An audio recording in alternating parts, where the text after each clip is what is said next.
Rhonda Sells. Come up right now. We'll get started. And I'm Jill Hankins. I like a prompt start like that. Yeah, we're right on that. Thank you so much. Good afternoon, everyone. I'm Jill Hankin. I'm speaking on behalf of more than 100 Virginia organizations that comprise the Healthcare for All Virginians Coalition. We've been working together for many years now, advocating for affordable, accessible, and quality health care for everyone in Virginia. Our number one priority right now is for Virginia to close the coverage gap so that 400,000 Virginians, low-income, hard-working, but uninsured Virginians have access to health insurance and the health care that they need. We're gathered here today for three reasons. Number one, we're here to welcome Mayor Adam O'Neill to Richmond. And we want to thank him for his courageous march to Washington, D.C. He left his home in Belhaven, North Carolina on July 14th. That was last week, Monday. And he's been walking ever since to shine a spotlight on North Carolina's failure to use available federal funding to support the uninsured and to support North Carolina's hospitals. Second, we're here to remind Virginians that our citizens and our hospitals and our communities are also suffering. And some people are needlessly dying because of our Virginia General Assembly's failure to use available federal funding to close the coverage gap. And we'll hear more about the one hospital that has already closed in Virginia and what that means for that community. Third, we're here to demand of Virginia's legislators that they stop their political posturing and take action to meet the real and urgent needs of up to 400,000 uninsured Virginians who need health care today.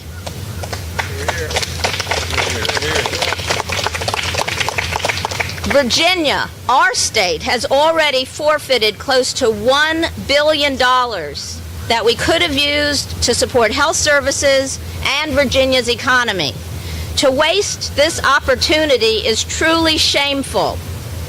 Just as it's shameful that just this past weekend, 2,500 people in Wise County in Southwest Virginia had to line up at 4 a.m. to get some limited health care at temporary clinics set up under tents. While we salute all the volunteers who worked at that event, we should not tolerate this state of affairs. I bet most of those desperate people who lined up last weekend would qualify for Medicaid if only Virginia would join the 26 other states and the District of Columbia that have expanded coverage to low-income adults. Those states like West Virginia, Kentucky, and Ohio are doing the right thing for their citizens, and it's time for Virginia to act now.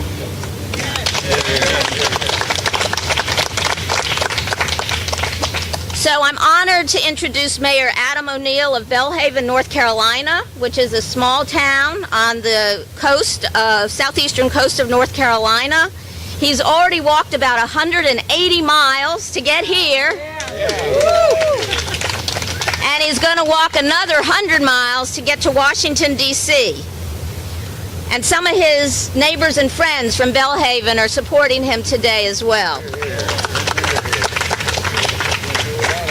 So he's making this walk in order to shed light on the recent closure of the Vidant Pungo Hospital in Belhaven, North Carolina, a hospital that served over 20,000 people in rural communities of eastern North Carolina. And many of them are just too sick or too poor to travel anywhere else for their health care. But it's not just an issue for Mayor O'Neill's town, it's an issue facing many rural localities, as I said, throughout the Commonwealth of Virginia. Last year, Lee Regional Medical Center in Southwest Virginia closed despite the desperate need for health care in that area. So as a Republican elected official, Mayor O'Neill recognizes the need for all legislators and lawmakers to come together and do what's right for their citizens by providing access to quality, affordable health care to all, and we really are delighted to have you here and look forward to hearing what you have to say.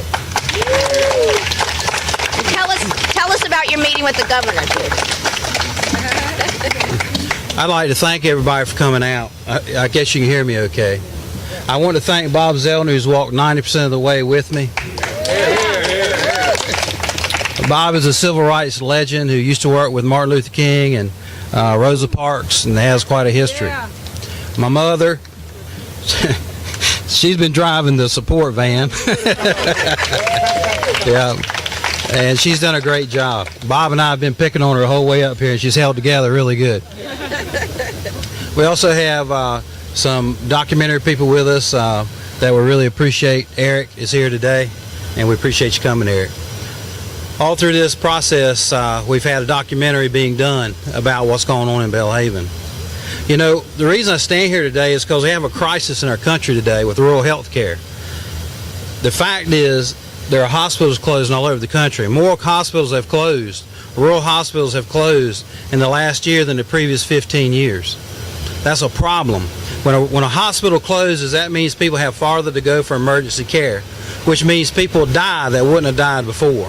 And that's a problem. Of all the things that our legislators work on, I don't know how many things they work on that are more important than keeping hospitals open.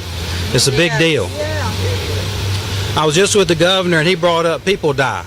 I remember when I first started on this movement, I'll call it, in 2013 in the fall, I kept talking about people were going to die. I even had a coffin made up, a full-size coffin. And every time I did a speech, I had the coffin in the background to remind everybody that some decisions result in death.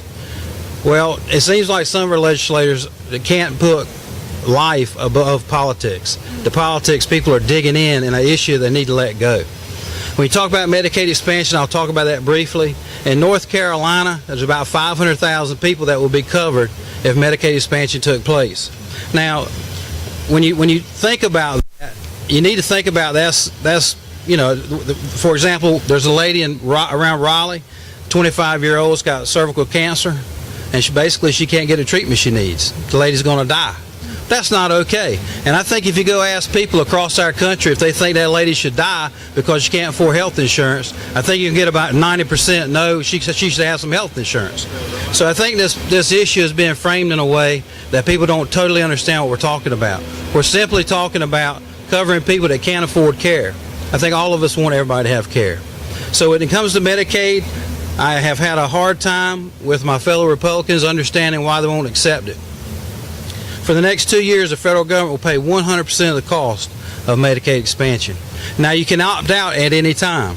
Well, I don't understand why we can't give people the insurance that we're paying for. North Carolina's already paying taxes for this, about $2 billion that's going to other states.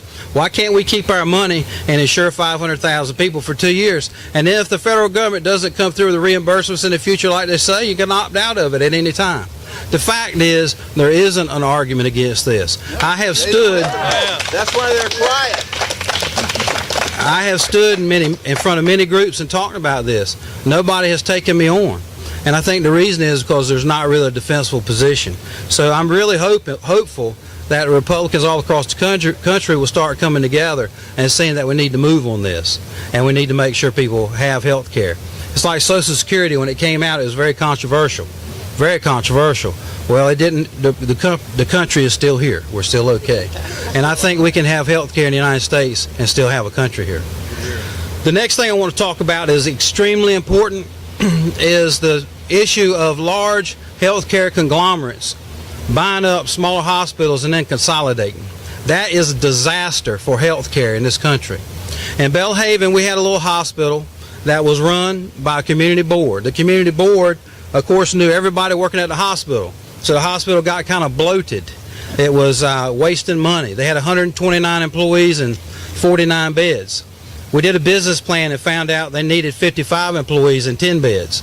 But before that, when the hospital was struggling and they had the 129 employees and the 49 beds, they went to a local conglomerate healthcare of healthcare called Vidant Health in Greenville, North Carolina.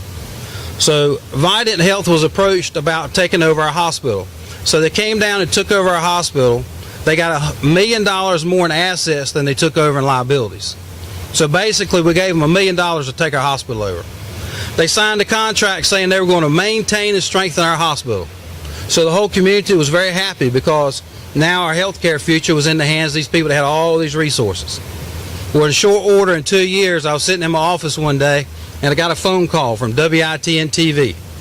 They said, "Mayor, can we get a comment on your hospital closing?" Nobody talked to anybody in the community, and now they're going to close our hospital. I tried to get up with Vidant, tried to get up with some of their leadership. They wouldn't even talk to me. So we held a rally with about 300 people. Then they decided to talk to me. And talking to me was just telling me what they were going to do. Well, see, in our little town of 1,780 people, that hospital is the biggest employer. And economically, it is our most important asset. We are a retirement community, so people move there for retirement. It's a waterfront community. Well, retirees don't go to communities that don't have hospitals. So they're talking about taking our emergency room, our hospital out, but also our future out. And that big conglomerate could care less. Let me explain this to you. This nonprofit in 2012 made $127 million. In 2013, they made $109 million. Did I say million? They made $127 million in 2012. They made $109 million in 2013. They have $550 billion of reserves. Our little hospital lost $1.2 million due to their horrible management. They had a manager at our hospital a half a day a week. A half a day a week, try to run a hospital, run it a half a day a week. Our hospital lost $1.2 million. They made $109 million in 2013, and they closed not just a hospital, a critical access hospital. Emergency room. So now people have to go 80, 90 miles to get to an emergency room. We just had Portia Gibbs pass away, 48-year-old, mother of 3, wife. She had chest pains. Well, her husband took her to the paramedic station in Swan Quarter, which is about 30 miles from Belhaven. In the past, what would have happened was they gave her some nitroglycerin, shot her to Belhaven. In 30 minutes, she would have been in the hands of an ER doctor with all the tools and medicines that he has. Instead, there was an emergency room in Belhaven. So they called a helicopter. The helicopter took an hour to get there. As the helicopter was landing, she expired. Good time. Right there. With 15 minutes before that, she was conscious and talking. Now, could the ER doctor have saved her? Probably. They've saved thousands of lives at our emergency room. But those lives won't be saved anymore. Now when you go to our hospital and you go to the emergency room, you look on the wall, whereas before if you had a baby in your hands that wasn't bleeding, you could have took them right in the emergency room. Now it says for emergencies, call 911. Call 911 if you have an emergency. If you have a non-emergency, go to the clinic. So once again, everybody's a half an hour away. There's a study been done about heart attacks. For every 10 miles you have to travel with a heart attack, it's an increase 10% in the chance you're going to die. Well, everybody in our community got an extra 30% tacked on to having a heart attack and dying. Everybody. Now, these are mamas, daddies, grandmamas, granddaddies, little kids. It's not just some old 90-year-old man who's led a full life who's dying. It's mothers. It's people that have a lot to do here on this earth right now. So it's a tragic situation. One of the things I'm asking for, and one of the reasons I want to meet with the president is because I want to ask them to push a bill that will make it so that critical access hospitals cannot be closed without the Health and Human Services Secretary signing off on it. Yeah. These big, It will not be permitted. these big conglomerates should not be allowed to use their business plan and take away hospitals that mean life and death in a big way, because these critical access hospitals are put in areas where the geography makes it such that it's a widely dispersed population, but there's a need there. That's why they were put there. These critical access hospitals were created back with the an act in the 1940s, Hill-Burton Act, and that was where Democrats and Republicans came together and saw a need for rural health care, and Democrats and Republicans worked together to establish these critical access hospitals. Well, that's what needs to happen today. Democrats and Republicans